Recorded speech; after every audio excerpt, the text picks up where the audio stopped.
Hey everybody, this is James Zap from the Dapper Den Barbershop in Ridgefield, Connecticut, here with DOVO. Today we're going to be going over different facial hairstyles.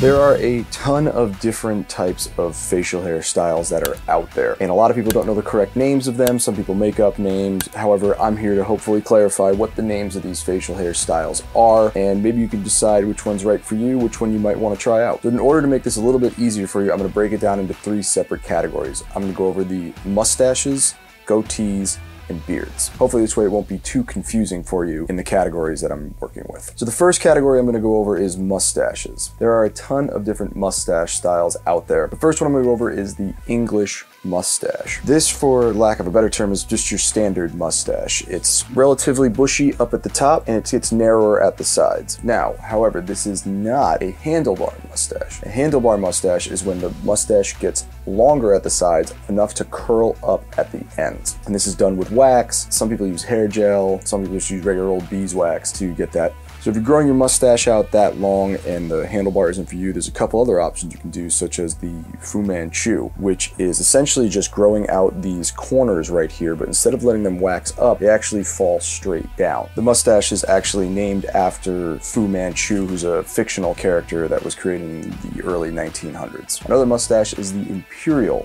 mustache. Very similar to the handlebar mustache, however, it's a lot thicker and the curls are a lot bigger on the ends. Another famous mustache you'll hear being thrown around a lot is the Dolly Mustache. Sort of in the realm of a handlebar, however, it's thinner up on the top of the lip, and when you wax it, which you have to do for this one, you wax it more to a point. And this, of course, is named after Salvador Dali. And the last mustache I'm going to go over is the Walrus Mustache. This is when the mustache is extremely thick and covers the majority of the upper lip and sometimes down to the lower lip. Simulates what a walrus would look like, so hence they call it the walrus. On to the next category, which is goatees. Traditionally, a goatee is just hair that's growing off the chin on the lower jaw area. You get this name from the billy goat, which usually has hair just on its chin. In modern times, a goatee is anything where the cheeks are usually shaven and it just has hair on the chin in general. Now there is the classic goatee, which a lot of people see now, which is just a mustache connecting into the chin area and growing out or kept tight to the face. Another example of this could be the soul patch, is technically a goatee, which soul patch is just a little bit of hair right below the lower lip. And based off of that, you also have the goat patch, which is just that soul patch, just a little bit longer. It could extend down lower or just down to the chin. A very famous goatee style is the Van Dyke style. This is where the mustache is actually disconnected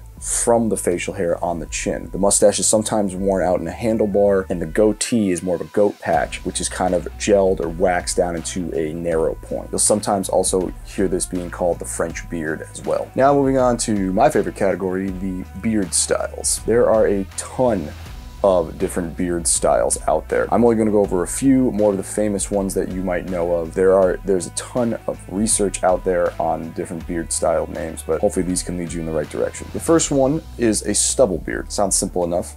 It's just when the hair just starts growing on the face. The hair is long enough to be seen on the face, but it's not long enough to actually cover the skin. The next one is a chinstrap beard. This is when the hair grows all the way down on the jawline and connects at the chin. Usually, sometimes there isn't a mustache at all. It's supposed to resemble just the chin strap. Based off the chin strap beard, you could do something called the chin curtain, which is when there is no mustache and no neck hair at all, and the hair grows extremely long over the top. Someone that made this famous was actually Abraham Lincoln. Then you can get into mutton chops. This is something you've probably heard a lot about. This is when the sideburns grow out extremely long and they're cut off almost right before a goatee would start to form. You're shaving everything around your face, your lip, your chin, and just letting these parts grow out. And the reason they call it that is because when the hair starts growing out, they resemble the shape of mutton chops. The next is the Shenandoah Beard. Now you might see this a lot in the Amish country, which is where there's a big full beard but no mustache involved at all. Now the reason that there's no mustache involved at all is some people believe that mustaches were related to generals of war. The Amish being peaceful people, not war makers, that they wanted to shave the mustache off completely. This is just a theory on what people think about this. If you know for sure, leave a comment down below. Then you have the Garibaldi Beard. This is a beard that evenly extends below the chin but no more than 20 20 centimeters. And it's named after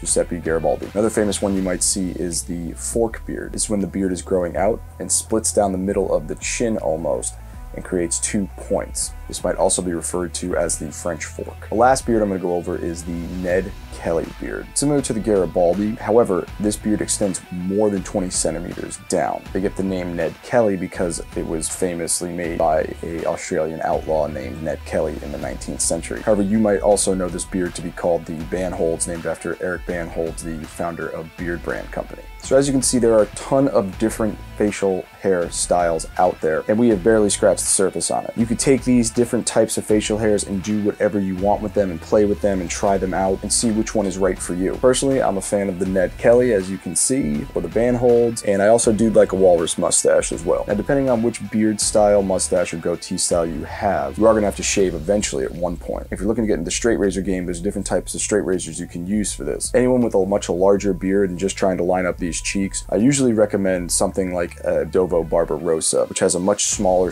blade on it, so you can really get into these tight areas and make these lines super sharp. For any goatees or mustaches where you have to get a lot of bulk off, I would definitely recommend something like a Bismarck, which is a 3/8 inch blade, so you have a little more weight to it and it'll cut a lot easier. But also the DOVO Best Quality is also a fantastic blade to use as well. So thank you so much for watching. I hope you guys figured out some facial hairstyles that you might want to try to use in the future or maybe grow out to. If there's a beard style that I missed or facial hairstyle that I missed, please leave a comment below on which one that you like or you're rocking right now. If you'd like to find out more about DOVO, you can go to www.dovo.com. If you'd like to find out more about the barbershop that I'm at, you can go to our website at www.dapperdenbarbershop.com. Thank you so much for watching and stay tuned for more videos.